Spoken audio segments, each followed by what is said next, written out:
The Baylor Bears are 1-0 this season when facing programs that have a national championship. This is the Locked On Baylor basketball postgame.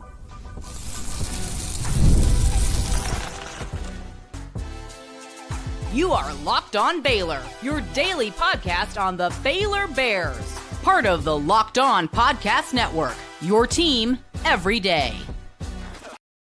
Hey there, Bears fans. Welcome to another episode of Locked On Baylor Postgame Basketball Edition, your number one destination for Baylor basketball postgame, just like it is for football. I'm your host, Cam Stewart of ESPN Central Texas at the AAC, where the Bears have just knocked off number 16 Arkansas 72-67. And really, the college basketball season started today. So anything before this should not count towards the record. And since nothing counted specifically Monday night, I'm going to chalk that up as 1-0 for the Baylor Bears. And now we will forever know when the question is asked, the trivia question, who did John Calipari lose to for his first Arkansas loss? It'll be yours, mine, our Baylor Bears.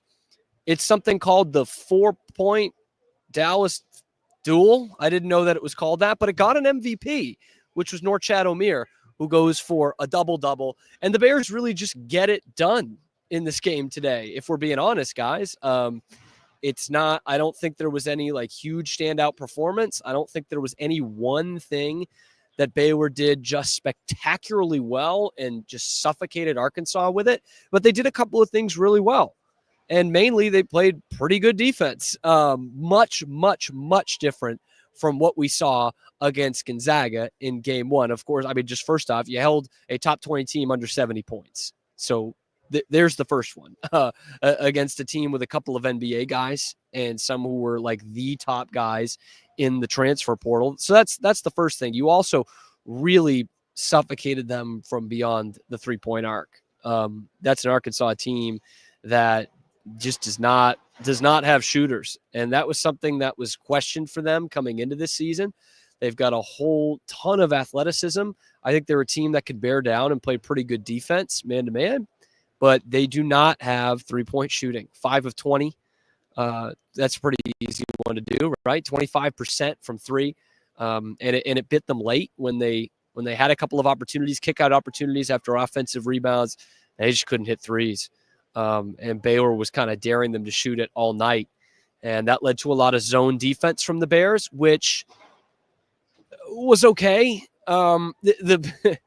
It's going to sound really basic, but when you go against a Hall of Fame coach like John Calipari and a team that's pretty good at the 2-point shooting, they find the soft spots in the zone, which is what Arkansas did really well tonight, but it was just not enough. Baylor didn't present enough opportunities. That's what kind of kept Arkansas in the game, but other than that, the Bears really forced them into their weaknesses, which is something that this team is going to be able to do defensively.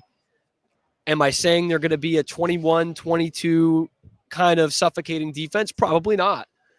But I think what you will see from this team this year defensively is what you saw from them at their best last year defensively. And that is forcing you into your weaknesses, being able to play well enough in man and in zone. And certainly that's what you saw here tonight. Norchad Omier named the MVP of this one.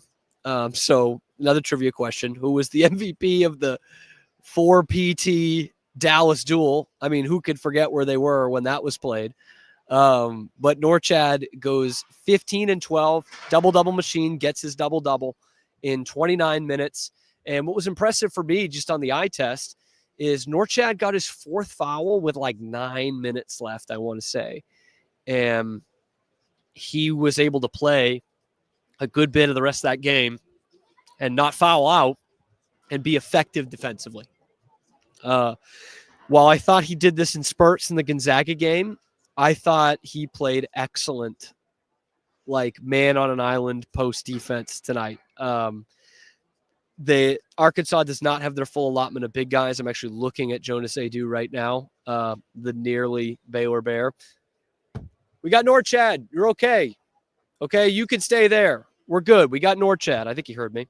Norchad played a great game defensively, even though, Arkansas is a bit shorthanded at that position. I thought Josh played a better game today, by the way. You know, when you're watching it, you're like, oh, really? 4 points, 3 rebounds. I thought Josh didn't have a helicopter head tonight like he did on Monday, where he's just looking around, looking at where he's supposed to be. He didn't have that problem tonight. VJ Edgecombe, nothing to write home about offensively. 11 points on 3 of 12 shooting, 1 of 7 from 3, but 8 rebounds, 5 assists. And that kid can play some D. That's something I'm intrigued by, and I was going into this season. With his length and athleticism, can he be a guy that becomes a force at the defensive end right away? And I thought we saw a really positive defensive game from him tonight. I mean, really, he was a guy who was not out of position. He was not whipping his head back and forth to know where he needed to go. He did not get bullied. That's what I'm talking about with that size and athleticism. He's not going to get pushed around by even some forwards at this level. He's that strong and that physical. And we saw that again tonight. The only guy that Baylor had trouble with was Theoro, I think is how you say his name. Correct me if I'm wrong, for those of you who watched on TV and got to hear it all night. He got 24 points on 10 of 15. But you really limited the other guys. Boogie got his 17. Boogie Fland hit a 3 at the end. John L. Davis did nothing against you today. Again, that's the number one guy really coming out of the portal this offseason was John L. Davis out of FAU. 8 points on 2 of 9, 0 of 5 from 3. 1 assist. Starting point guard. Like, you limited that. I think there's some real good takeaways from Baylor defensively. And I think a lot of people are going to look and just see that Arkansas shot 25% from 3 and is going to say, oh, well, that's why. But as someone who watched this game, I think there was a forced 25% from 3 rather than just a bad 25% from 3. Jaden Nun, that's the guy I want to talk about because in the first couple of minutes, I thought he was going to be MVP of this game. Jaden Nun had a nice bounce back game, and his bounce back is indicative of Baylor's bounce back. I thought he played some great defense throughout this game, and he was aggressive offensively. And you guys remember last year, like, was he the best scorer they had? Of course not. But when he was aggressive offensively, this team was much better. I think back to that Iowa State game specifically. He obviously had the game-winning basket and was, I believe, the leading scorer in that game. And he had that stretch where he was getting like 25-plus a game for 3 or 4 straight games, and he was the Big 12 Player of the Week. And Baylor played really good basketball in that stretch. And you saw it again today. He was hunting it early. He was not afraid to drive. That's what I'm talking about really with the aggressiveness is he gets to the hole.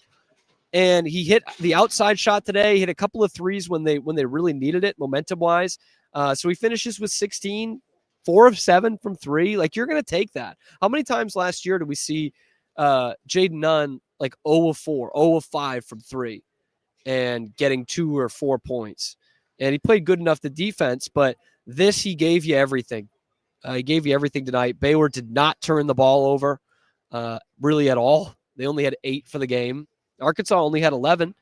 But the assist numbers did not get better. It was 11 in game 1. This is really my only big negative takeaway. There's 11 assists on, I think it was only 25 made baskets in game 1. They only had 12 on 27 today. And there were some points where Arkansas got themselves back in the game because Baylor was doing that ISO ball. Specifically, I'm trying to remember what it was. It was late in the first half. Baylor was coming out of a timeout and just like did nothing. Like 2 guys of the 5 on the floor just didn't even move. Like, no spacing, no movement, just standing at the perimeter on the 3-point line for the sake of standing on the 3-point line. And Roach had to go all by himself, and he missed a tough shot. So there's some work to be done there. Let's not get that twisted. You can't continue on that pace where you're only getting 11 or 12 assists in a game. That's just not going to work in the Big 12. Jalen Celestine gave you something defensively, gave you some rebounds, but one of 5 from 3. That's got to change for a guy who was a 40% 3-point shooter at Cal. Again, Rob Wright, Rob Wright, man. I'm hoping this is not becoming a trend because Baylor with Sohan and Yves Misi are the ones I think of, have had these guys that come in as highly touted freshmen, and you're like, okay, that's going to be the one that stays 2 years. And then they're so good in their first year, they get picked in the first round, and you can't blame them for going. I'm hoping that's not the case for Rob Wright. We obviously want what's best for Rob Wright, but I want him to stay here. And who knows, 6-1 at the end of the day is 6-1, and the NBA just doesn't like that, no matter how good you are. Flawed system. But love what Rob Wright gave you, man. It's just he has not missed a beat jumping up to this level. Like, he really is not. It's his instincts are really, really good. Defensively, that'll come around, hopefully. And that's why you don't see him playing mega minutes. Only played 17 in the game tonight. But just his spatial awareness and the use of his body to drive to the hole. Like, we saw that a couple more times tonight, where he knows exactly what he's doing, getting to the low block, and he's using his body, even at a 6'1" frame, to his advantage, just finding that space. Crafty is what we call that. Crafty player. 10 points tonight, 3 of 4 from the floor. Roach, good overall. Needs more assists. I mean, if he's going to be the point guard and he's saying, no, I'm the point guard, this is my position. I played off position last year. I'm not doing that again. He's got to give me more in the assist department and just ball movement in general. But he goes for 13 points, 5 of 10 from the floor. Again, the assist thing is really the only one I am taking as a big time negative. I don't know how many more minutes I've got here until they kick me out. My man John Neighbors of Locked On Arkansas is also doing a live one. So if they kick me out, they got to kick us both out. Jeff, Norchad Omier, grown butt man. Yes. That was Norchad's success tonight. That's where it came from. Being bigger and stronger than the other team, whoever they matched up against him. And that's been Norchad Omier his whole career. I mean, if the guy was 6'11", he would have been a first-round pick last year, but he's 6'8". He plays a little above that, but he has been he just bullied guys tonight. And you are not going to miss a beat with him as your 6'8" center. I'm sorry, you're just not. I don't think there's going to be many games where they are really destroyed because of a lack of height. There could be some other things, but in today's college basketball, really look at the last 2 or 3 years, I don't think that's going to be that big an issue. Jeff also says VJ can jump out of the gym. You got that right. I'm looking at him right now. He's still limping a little bit. He hobbled off the floor after that big time block, which was a block. Some of you guys watched it on TV. I've seen a couple of replays. Maybe you saw a better replay than I did. Looked like a block, not a foul. Looked like an absolute highlight reel block. Of course, brought the house down here with a dunk in the first half. Special kind of athlete. And he was playing in the crunch time.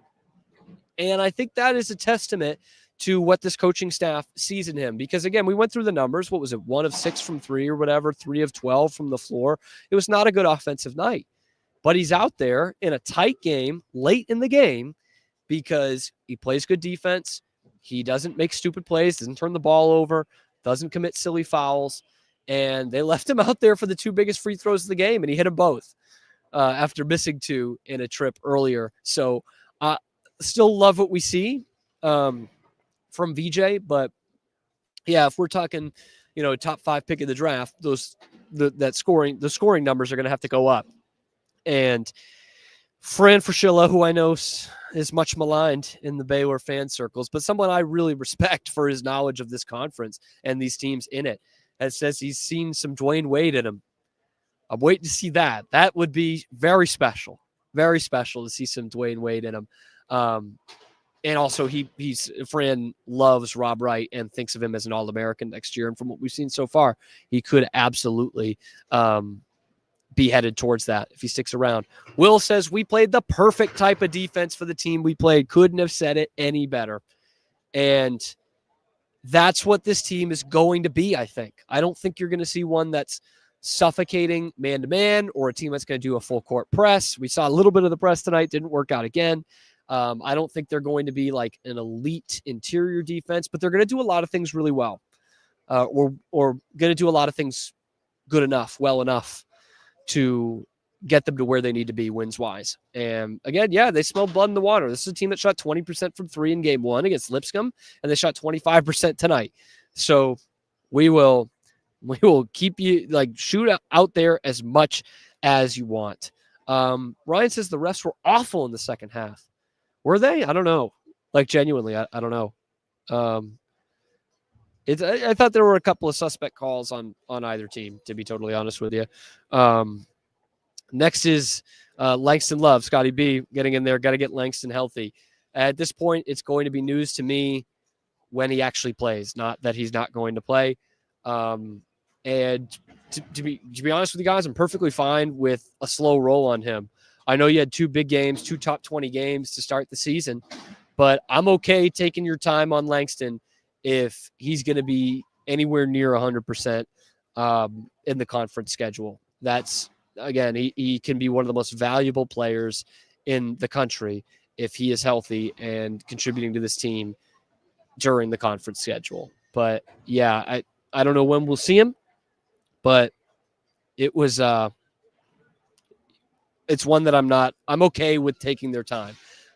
Scott did say last Friday that everyone was available and healthy, and they've played 2 games since then, and one player has not played either game. So look, I don't know. Jeff says, great crowd living in DFW, large alumni base for the Hogs. So yeah, I think a lot of people did not take that into account. Dallas and Little Rock are the 2 biggest alumni bases for the University of Arkansas by far.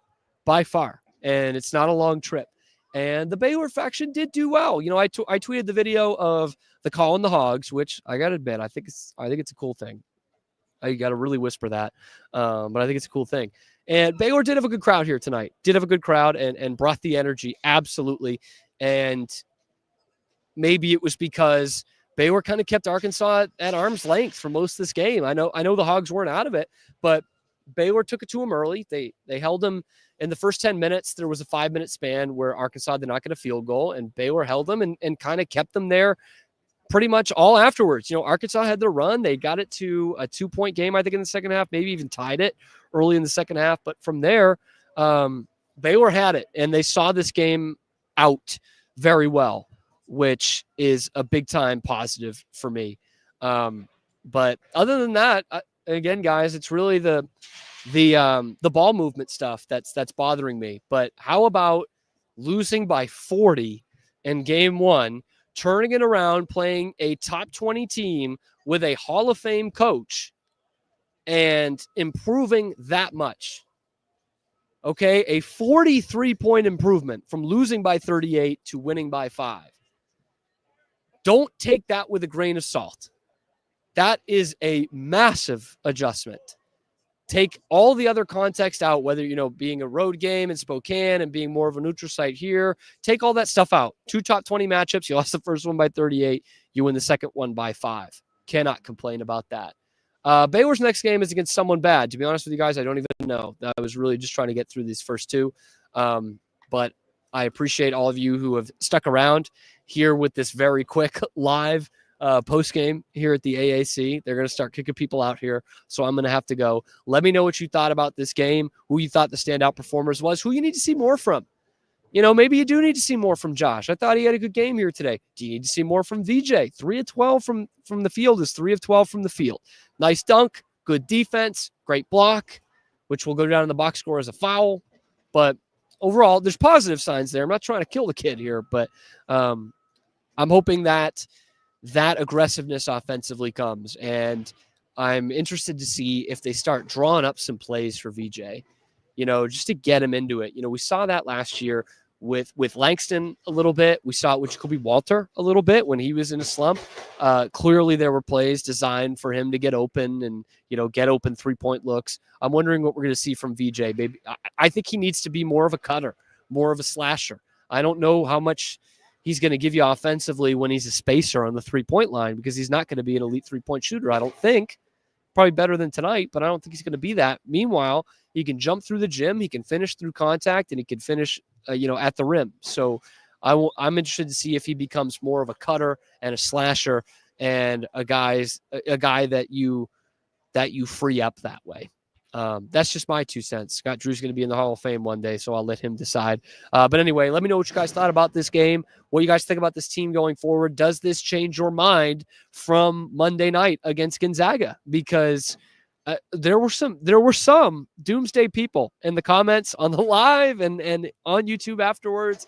There were some doomsday people. I think a lot of us were thinking, okay, it shouldn't have been that bad, but it's a young team that's, getting their chemistry together. But there were some doomsday people. So I want to hear from you guys.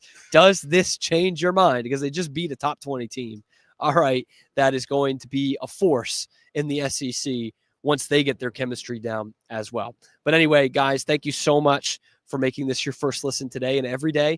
And thank you for making this what's going to be, I'm going to already claim it, the #1 Baylor basketball postgame show. Be sure to like and subscribe. It helps the channel out a ton. Get involved in the comment section. That helps too. And ring that notification bell. You'll get notified every time we drop a video on YouTube or wherever you get your podcasts. We'll have a more thoughtful, measured breakdown of this game on Monday's show, plus looking ahead to those West Virginia Mountaineers next Saturday. We'll have that for you all week long on your favorite show, Locked On Baylor.